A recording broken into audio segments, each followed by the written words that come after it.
YCP is a synonym for ruckus, you know. If they don't do ruckus, they are not called as YCP. That's how they're labeled as. See, the problem is, as per the rules and regulations, as per the mandate given by people, they are the third party, and Janasena is the second largest party in the House. And they have to understand that they got only 11 seats.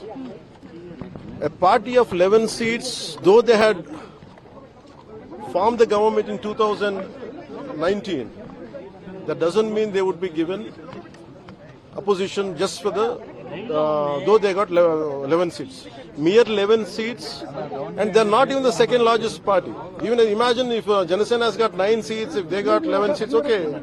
If we're denying it, then if they're denying it, then it is understood. But the issue is not that.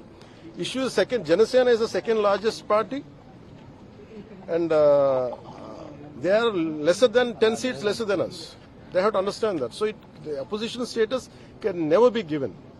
But demanding, depending on they're saying the strength of votes, then they should go to Germany. Germany has a way of their democracy functions in such a way, depending percentage of votes. If they demand that way, they should go to Germany, not here. In our nation, doesn't allow that way. And also, one more thing is conveyed recently, even right now, was there are protocols are very clear in our constitution. And for example, when governor comes, honorable governor comes, he has to be received only by both the houses speakers and also by the honorable chief minister.